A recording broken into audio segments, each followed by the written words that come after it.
80% 혜연비님 내용 같이 볼까요? 전에 얘기한 것 중에 검증 과정에서 검증 80% 말고 UNL 포함 최소 숫자가 몇이었나요? 영상은 못 찾겠어요. 분명 비슷한 내용 어디서 들었는데 기억이 안 나세요? 라고 말씀해 주셨는데요. 자, 더 정확한 걸로 말씀을 드릴게요. 리프사 홈페이지에서 봐야겠네. 아니면 그거 코발트로 봐도 되겠다. 코발트 사이트 타입 PDF 이 자료도 한번 보면서 설명드린 적이 있어갖고 요걸 보셔도 돼요. 네, 자세히 나와 있습니다.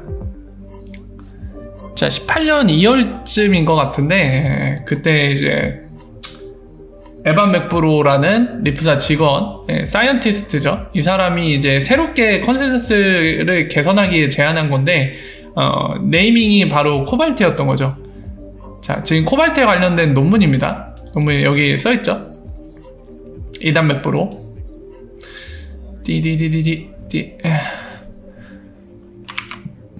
이런 부분에 나와요. 지금 보면은 예전 거 이제 지금 참조한 거죠. 24 하면서 이제 주석 뒷부분에 링크가 달려있겠죠. 아마 이 XIP 컨센서스 관련된 최초 분석 겁니다. PDF로 된 거고요. 이제 지금 그 얘기들이 나오는 거죠. 유닛 사이즈 또 오버랩 관련되는 거 얘기하는 건데 최악의 경우는 이제 체이스하고 이제 2단 맥보러가 증명한 거는 진짜 최악의 경우는 그러니까 논문상에서는 문서상에서는 80%로 얘기를 했는데 지금 최악의 경우는 90% 이상이 정상이어야 된다는 얘기를 하는 거죠. 그래서 그런 경우에는 이제 이거다 뿅이다 이 얘기를 하고 있는 거죠. 그래서 지금 얘기하는 거는 코발트로 개선했을 때는 60%만 넘으면 유지될 수 있게, 그러니까 기존의 이제 문서상에는 80% 넘어야 된다 하지만 이 코발트를 만들면서 검증을 해보니까 사실 90% 이상이어야지 정상적으로 돌아갈 수 있다 얘기를 한 거고, 입증을 한 거고요. 프로브라고 돼 있으니까 증명을 했다는 거죠. 그리고 이 코발트라는 걸 통해서 이제 90% 이상이어야지 유지가 되는데 이거 60% 정도까지 낮출 수 있다. 그렇게 개선을 하겠다는 거죠. 그래서 어떤 거를 쓰길래 저렇게까지 개선되는지는 뒤에 쭉 설명이 나옵니다. 수학적으로 증명을 해요. 길죠, 굉장히. 49페이지 정도 됩니다. 논문이니까 아무래도 길겠죠. 그래서 여기 이제 본격적으로 나오죠. 코발트 프로토콜 해갖고 어떤 식으로 되는지 얘기를 하는데 이런 식으로 증명을 합니다. 노드들을 이제 이런 수학 증명할 때처럼 놓고 PI, PJ 놓고서는 막 이제 집합적인 증명들, 어디에 속하는지 막 이런 것들 하면서 열심히 가정을 하면서 증명을 하고 있죠. 이렇게.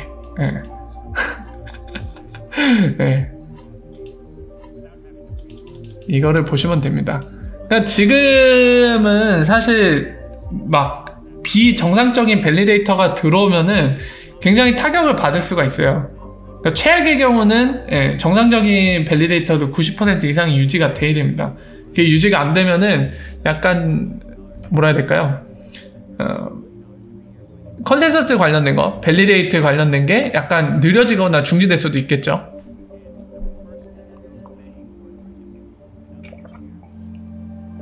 스위프트 언제라는 게 무슨 질문인지 제가 이해가 좀 안 되네요. 스위프트요? 스위프트가 언제냐는, 스웰 얘기하시는 거죠? 스웰. 명칭을 잘못 얘기하신 것 같은데 스웰은 11월 7일입니다. 7일에서 이틀 정도, 8일까지 그거고. 자, 구독과 좋아요 님이 얘기하신 것도 볼까요? XIP가 수점 8제짜리까지 있다는 건 추후 가격이 매우 크게 올라갈 거 감안하고 설계됐다는 거 아닐까요? 비트코인도 사토시 단위로 쪼개듯이 1달러도 안 되는 게 수점 8짜리까지 단위로 쪼개 이유가 없잖아요. 질문 주셨는데 뭐 지금 말씀하신 것처럼 그런 이유 때문에 그렇게 했을 수도 있고요. 아니면은 아무 생각 없이 그냥 그 정도가 적당해 보여서 했을 수도 있고요. 그리고 이거는 거의 연관성 있는 확실한 이유 중에 하나인데 트랜잭션 코스트 때문에 그렇게 소수점을 만들어 놨을 겁니다. 트랜잭션 코스트는 하나의 트랜잭션을 처리할 때 비용으로 지불하면서 누가 가져가는 게 아니라 소각되는 거죠. 아예 소각되는 거를 얘기하는데, 이거를 만든 이유는 이제 디도스 공격, 도스 공격으로 만약에 트랜잭션 하나를 발생시킬 때 비용이 안 든다면은 해커들이나 또는 나쁜 사람들이 그런 거 할 수 있겠죠. 의미도 없는 트랜잭션을 마구마구 발생시켜서 쓰레기 트랜잭션을 기록하다가 XRP 레저가 마비되는 상황을 연출할 수 있잖아요. 그래서 그런 것들을 방지하기 위해서 비용을 추가한 거죠. 하나 발생시킬 때마다. 근데 이거는 양날의 검인 게, 만약에 비용이 너무 커버리면은 비트코인처럼 망할 수도 있잖아요. 비트코인이 페이먼트에 쓰기 적합하지 않은 게, 하나의 트랜잭션 처리하는데 1달러 이상의 비용이 들기 때문에도 그 이유가 있는 거죠.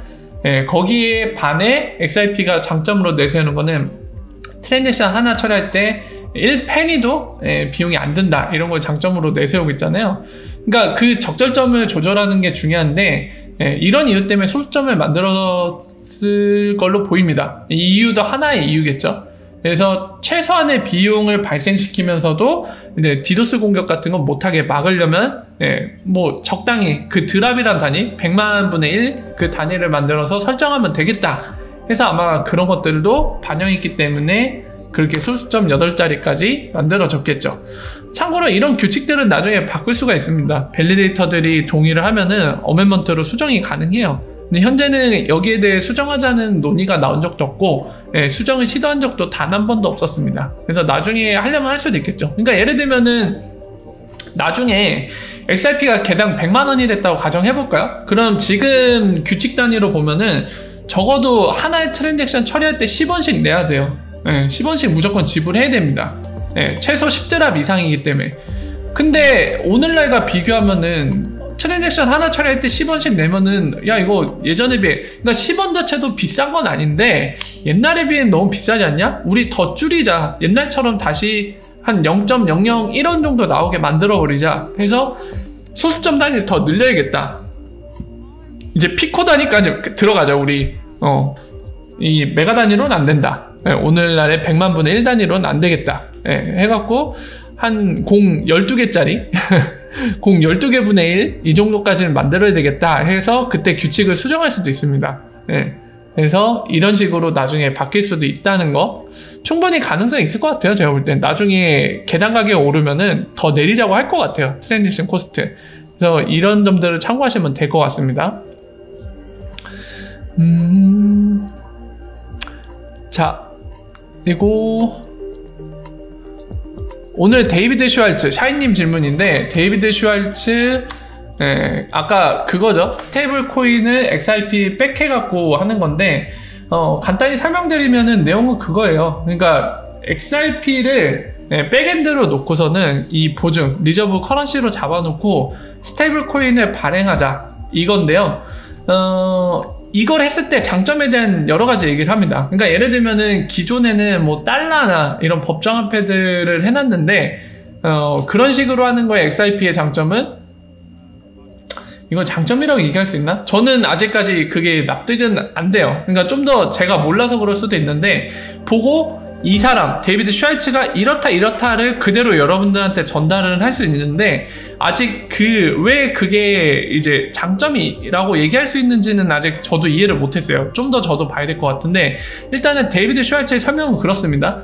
이걸 XRP 백엔드로 놓게 되면은, 저는 이게 이해가 안 되는데, 이게 일단은 XRP는 가격 변동이 일어나잖아요. 그러니까 예를 들면 테더 같은 경우는 달러랑 완전 패깅되는 거잖아요. 1대1로 가치 적립이 되는 건데, XRP로 하면 가격이 변동된단 말이에요. 그러니까 예를 들면은 스테이블 코인을 발행한 게 만약에 달러 기준이다. 걔는 그 스테이블 코인은 한 개당 1달러에 연동돼 있다면은 XRP 가격이 만약에 달러 대비 상대적으로 낮아지면 어떻게 되나요?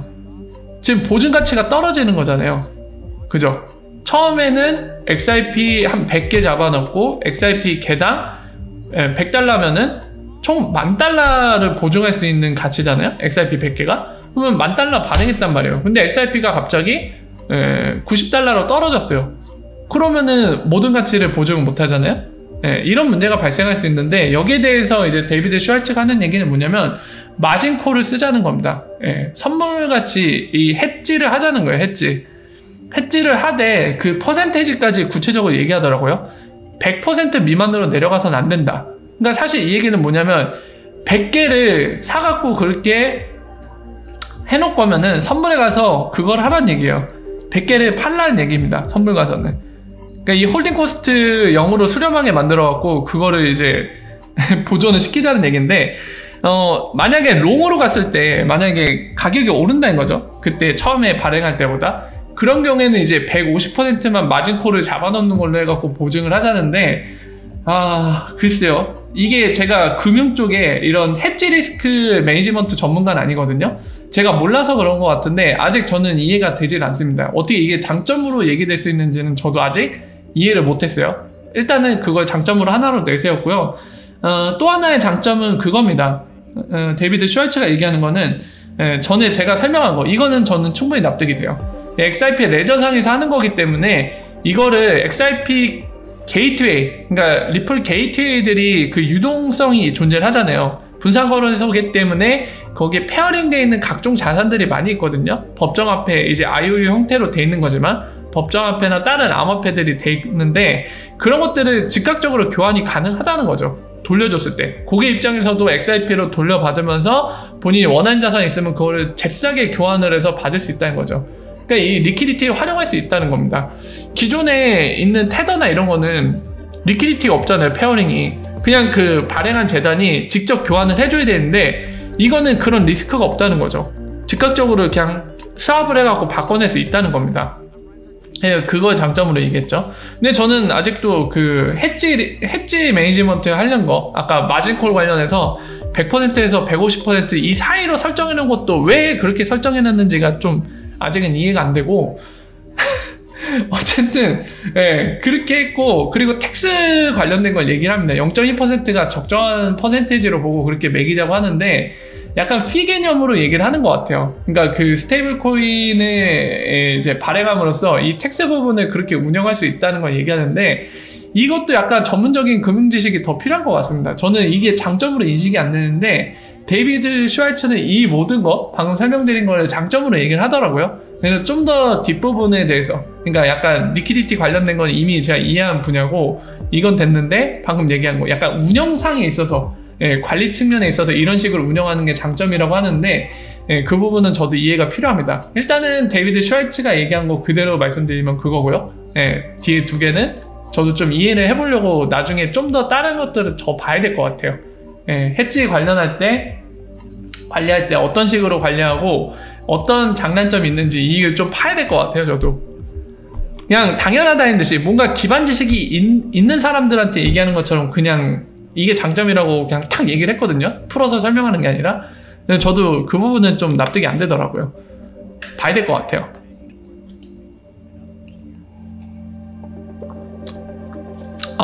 XRP R&D님이 아까 문서가 궁금하셨다고 했는데 이거 링크 드릴게요. 여기다가 링크 드릴 테니까 궁금하시면 가셔서 보시면 되겠습니다. 워라 어서오세요. 반갑습니다. 확실히 저는 이래서 좋아요. 제 채널 찾아오시는 분들이 그냥 수준이 있어갖고 너무 좋은 것 같아요. 저는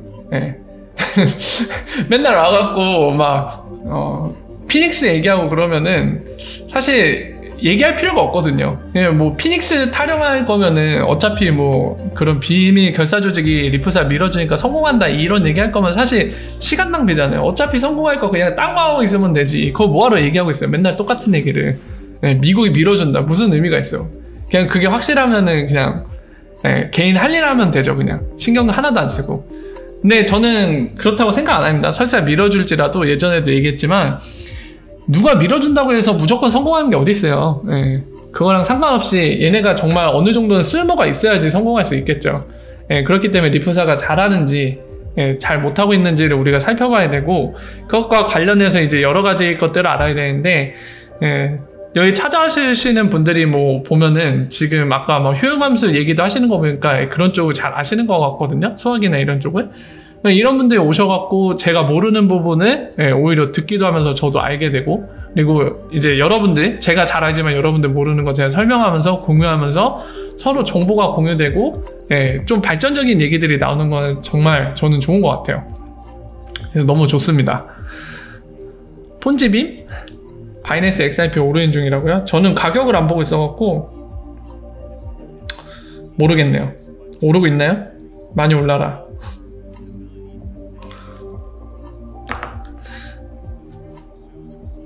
폰지빔이 그거 아니에요? 그 막 떡상이나 떡락빔 막 나오는 거. 특히 떡락할 때 폰지빔이라고 표현을 많이 하는 것 같아요. 그 캔들을.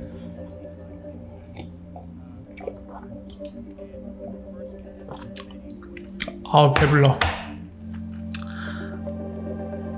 아따 정말 많이 올리네. 오디오 파일도 올렸네. 이것도 리트윗 해놔야지. 아 참고로 여러분들 이 피네스타 아까 제가 설명드리다가 말씀 못 드렸는데 그 놓친 부분 설명드릴게요. 이 부분은 말씀 안 드렸네. 자, 피네스타 관련된 거 이제 마커스 트리처가 리트윗 했거든요. 이 내용, 파트너십 내용을 리트윗하면서 기사 하나를 이거 잘 썼다 이 기사 이거를 하나 공유했는데 그레이트 아티클이라고 하면서 여기 보면은 여러분들 그 얘기가 있어요. 피네스타 고객들 커스터머는 예, 여기 써있죠. 제가 말씀드렸지만 리플사의 클라우드 솔루션. 그러니까 예전에 리플사가 클라우드 관련된 것들 구성하려고 클라우드 관련 전문가 많이 모집하는 거 설명드린 적 있잖아요. 그 구인 광고, 예, 채용 공고에서. 그리고 실제로 이게 케이스가 존재합니다. 예, 클라우드 버전으로 운영하고 있는 데가 있어요. 어디죠? 여러분들도 잘 생각하면 아실 수 있는데 일본 RC 클라우드 2.0이라고 리플렛 클라우드 버전을 만들었잖아요. 그 일본 컨소시엄 은행들이 클라우드에 접속해서 바로 쓸 수 있게 따로따로 구성하는 게 아니라 같이 이용하도록 공용으로, 예, 그렇게 SBI 리플아시아가 그렇게 구성해놨죠. 일본은. 예, 마찬가지로 아까 보신 것처럼 이 피네스타도 클라우드 솔루션이 있는데 그거 관련해서 이제 거기 연동함으로써 그게 된다는 거죠. 피네스타 고객들도 어떻게 된다? 리플렛에 예, 접속할 수 있고 삐비비비빅 뒤에 나오죠. 예, 온 디맨드 리퀴디티 사용할 수 있다고. 예. XRP를 예, 브릿지로 쓰는 걸 얘기하죠. 예. 확실히 이 아티클 내용을 아마 다 봤을 거예요. 마커스 트리처도. 그러니까 이 내용이 약간 과장된 게 아니라 사실이라고 생각하니까 이 그레이트 아티클이라고 얘기를 했겠죠.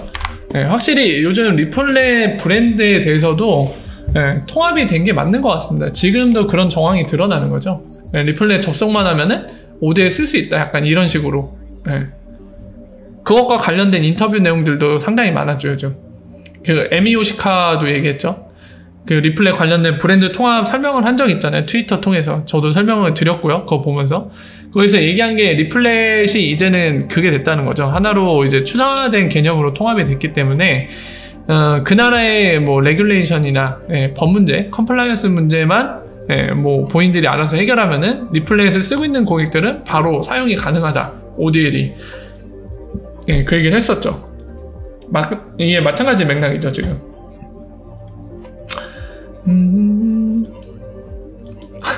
폰지 사기 빔.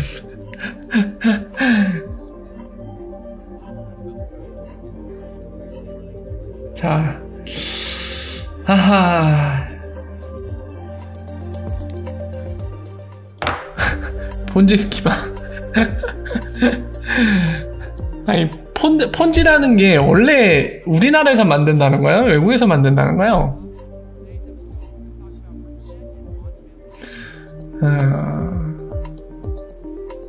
경제 위기가 오면은 크로스보더 페이먼트가 상승하나요? 네. 되게 궁금하다. 한번 볼까요? 경제 위기 때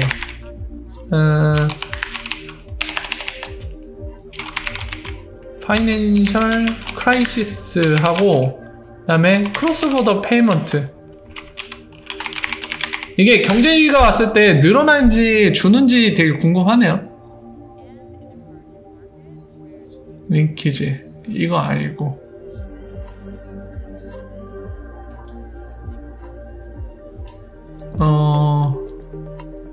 유럽 말고 전 세계적으로 요거 볼까요? BIS 자료 보죠. 경제위기 때 이 크로스보더 페이먼트가 늘어나는지 줄어드는지 제가 감히 예상이 안 돼서 네. 그러니까 제 감으로는 안 늘어날 것 같거든요? 안 늘어날 것 같은데 제가 전문가는 아니고 그냥 제 감이니까 예, 전문가의 자료들을 좀 보는 겁니다 지금. 크라이시스 아직 안 나왔네. 아, 폰지라는 사람이 사기쳐서 그렇게 생긴 거예요? 아, 미치겠다 진짜. 유명한 사기꾼이에요? 되게 이름 날리신 분인가 보네요. 야, 대박이다.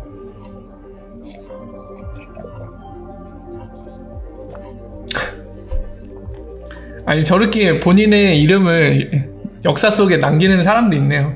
대단하신 분이네. 김경민님 스폰서 후원 감사합니다. 김명선님, 네, 배지 식구 되신 거 환영하고 감사합니다. 이거 되게 느리게 읽히네요. 이제 반왔네요. 여러분들 어떻게 생각하세요? 경제위기가 오면은 크로스보더 페이먼트, 그러니까 국경 간에 돈이 움직이는 게 늘어날까요? 줄어들까요? 네, 되게 궁금해요, 저도. 만약에 늘어나면은 리프사한테 도움이 되는 거고, 만약에 늘어나지 않는 거면 리프사한테 그닥 도움이 되진 않거든요?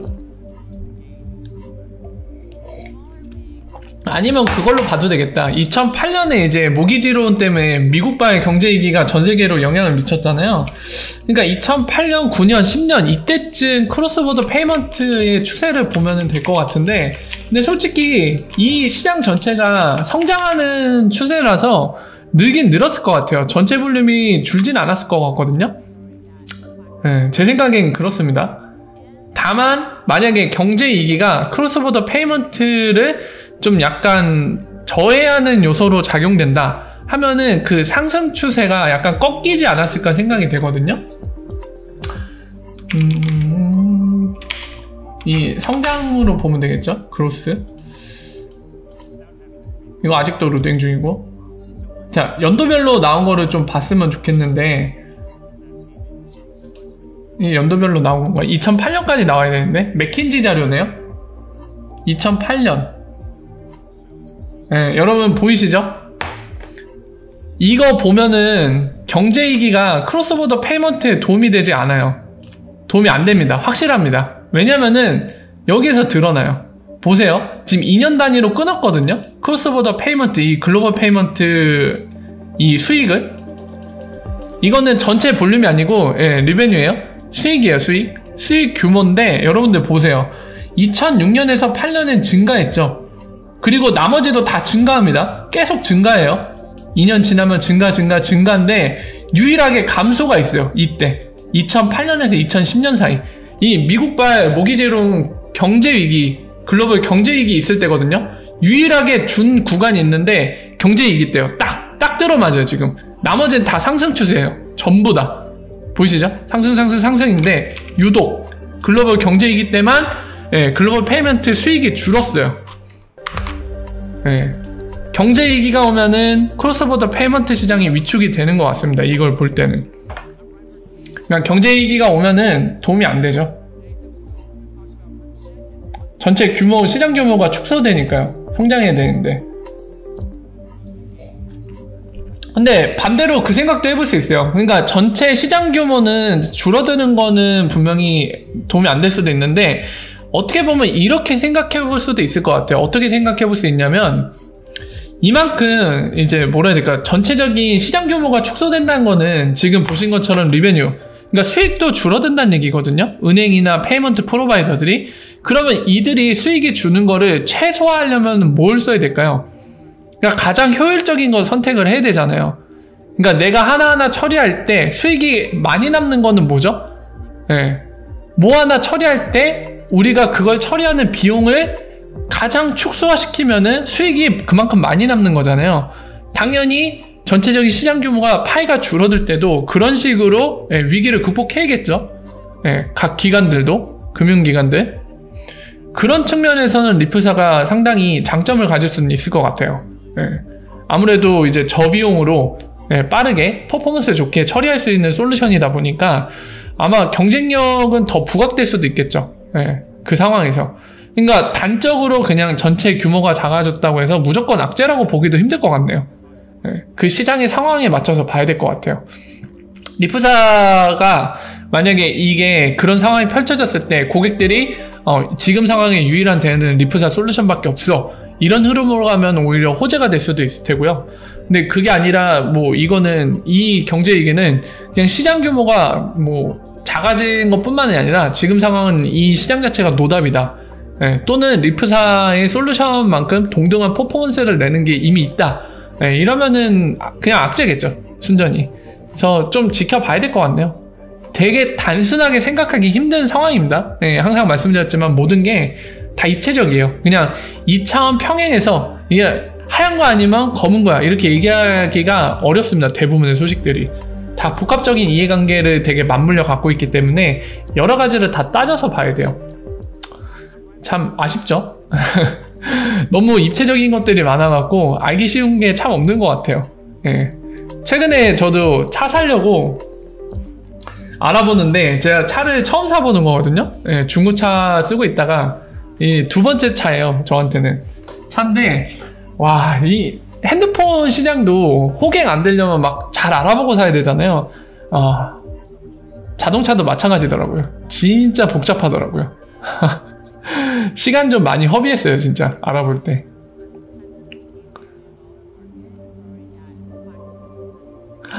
MMT 현대통화이론이요? 글쎄요. 그거 할까요? 일단 미국은 지금 미현중 의장은 거기에 대해 되게 대놓고 언론에서도 얘기했거든요. 그냥 마구 찍어낸다는 답이 될 수 없다라고 공개적으로 얘기했기 때문에 아마 힘들지 않을까 싶습니다. 거기에 대해서는 지금 경제인들, 그러니까 지금 주요 자리에 앉아있는 뭐 국제기구라든지 각 나라의 중앙은행의 주요 자리에 앉아있는 인사들이 대부분 동의 안 하는 것 같아요.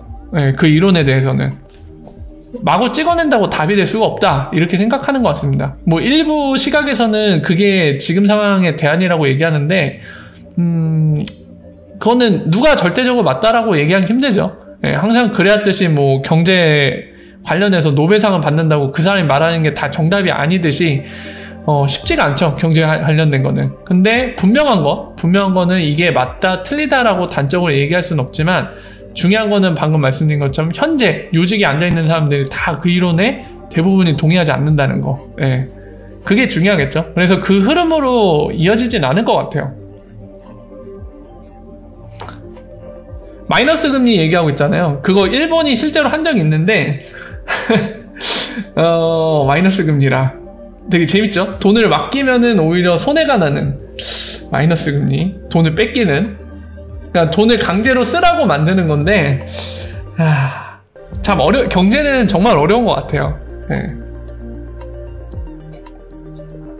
진짜 여담이지만은 누가 저를 한국은행장에 앉혀준다 하면은 저는 절대로 안 할 거예요.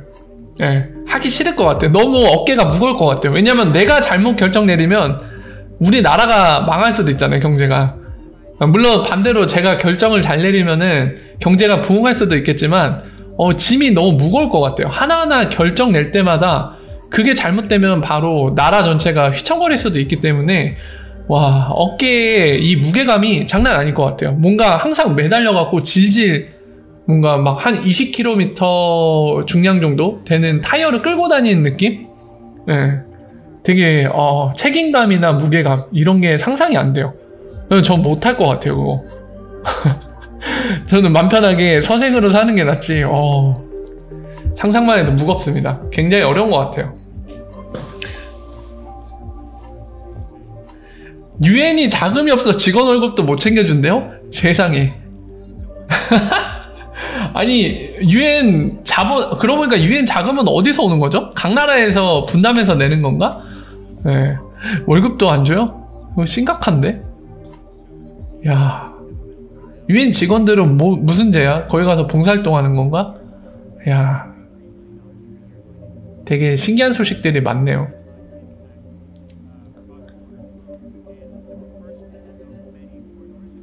각 나라 분담금이죠? 미국은 왜 분담금 안 내지? 트럼프가 미쳤나 드디어? 참 진짜. 근데 최근이 전 세계적으로 우리나라도 그렇고 전 세계적으로 약간 뭐라 해야 될까요? 약간 뭔가 혼란스러운 것 같아요, 되게.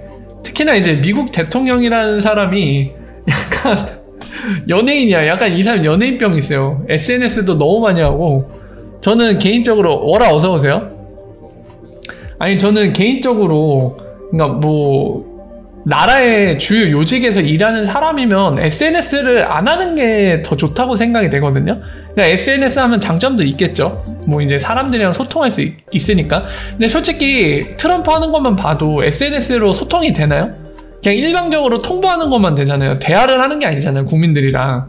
그래서 저는 그걸 소통이라고 생각 안 하기 때문에 SNS 안 하고 그냥 그 시간에 일을 열심히 하는 게 낫다고 생각을 하는 쪽 중에 하나거든요. 근데 이 트럼프 아저씨는 이거 뭐 맨날 SNS만 하고 약간 연예인병 기질이 있는 것 같아요, 이 사람. 네.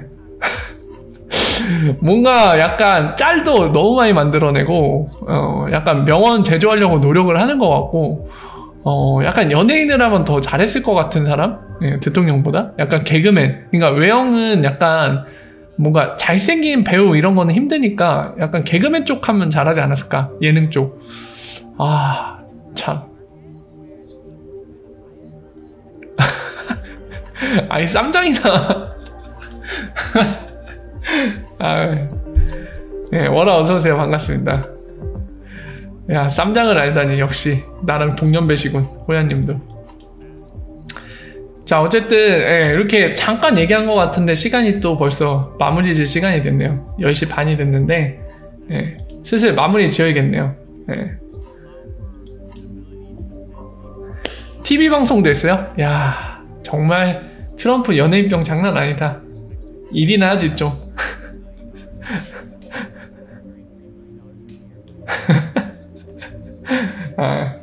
어쨌든 좋습니다. 내일 다시 출근이긴 한데 어차피 내일이랑 내일 모레까지 출근하면은 이제 그래도 쉬는 날이죠. 주말이 좀 가깝게 느껴지네요. 아, 그래요? 그래서 SNS에요? 영화도 출연했어요? 아, 진짜 연예인병 장난 아니네. 아, 미치겠다 진짜. 트럼프 때문에 웃겨서 죽겠네. 아, 참. 자, 어쨌든 여러분들 오늘도 뭐 여러가지 얘기 나누고 했는데요. 시간이 저도 몰랐는데 벌써 한 1시간 반 지났네요.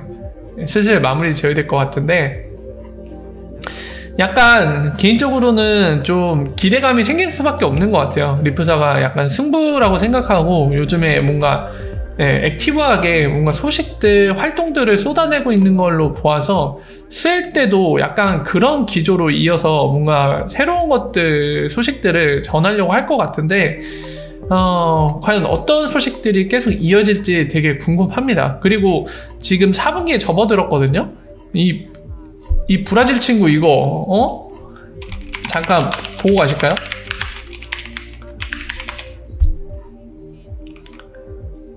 아니, 이 아저씨, 이 브라질 리프사 매니저 이 아저씨 뭐라고? 3분기 동안 또는 4분기 늦어도 4분기 초에라고 얘기하는데 지금 4분기 초거든요? 언제? 웬? 아니, 브라질 언제 열어줄 거야? 공식 컨펌된 건데 이게 소식이 없는 게 좀 아쉽네요. 그래서 이거 수요일 때 발표할 건지 좀 기다리고 있는데 발표가 좀 늦어지는 것 같네요. 3분기에도 발표할 수도 있다고 했는데 3분기는 이미 지나갔고요. 4분기 초가 됐죠. 그래서 후딱 발표해서 브라질도 쓰고 일본도 써주고 아까 싱가포르도 좀 그런 환경 조건이 갖춰져 가고 있는 상황이잖아요. 그래서 싱가포르도 쓰고 우리나라도 쓰고 뭐 어디에 쓸까요? 또 아르헨티나도 쓰고 또 어디 쓸까요? 인도도 쓰고 그리고 유럽 쪽도 다 쓰고 그러다가 전 세계가 XIP를 다 쓰고 XIP 떡상하고 개당 100만원 되고 이러면 참 좋겠는데 너무 행복해로 너무 많이 굴렸죠. 근데 분명한 거는 그래요. 지금 상황에서 뭐 개당 뭐 10만원 솔직히 만원도 되게 멀어 보이는 거 또한 사실인데 다행히 XIP는 독특한 비즈니스 구조를 갖고 있다고 말씀을 드렸죠. 그러니까 이게 망할 수도 있는 건 사실이거든요. 그것 또한 사실이지만 반대로 XIP 브릿지하는 볼륨, 그러니까 전 세계의 모든 가치들을 브릿지해서 XIP가 사용된다고 하면 그 많은 가치를 브릿지할 수 있다면 예, 그 볼륨이 어마어마하다면 뭐 10만원, 100만원 예, 가능합니다. 예, 오로지 브릿지를 얼마나 해낼 수 있느냐에 모든 게 달려있습니다. 결국에 그렇기 때문에 성공하느냐 실패하느냐에 모든 게 달려있는 겁니다. 예, 그런 비즈니스 모델을 갖고 있기 때문에 그렇기 때문에 성공하면 참 좋겠죠. 저도 그러길 바라고요. 자, 그래서 그 성공하는지 실패하는지 계속 지켜봐야겠죠. 그래서 어떤 소식들 들리는지 잘해 나가고 있는지 이런 것들 함께 계속 살펴보면서 예, 꼭 보물섬에 도착하기를 바라면서 가보도록 하죠. 자, 어쨌든 오늘 여기까지 XRP 팩토리였고요. 오늘 시간이 벌써 이렇게 되는 바람에 아쉽지만 내일 이어서 계속해서 여러분들과 함께 새로운 소식들, 새로운 얘기들 이어나가도록 하겠습니다. 오늘 좋은 밤 되시고요. 그리고 내일 이 시간에 다시 찾아뵙도록 하겠습니다. 오늘 좋은 밤 되시고요. 건강도 항상 잘 챙기십시오. 여기서 인사드리고 물러가겠습니다. 월바.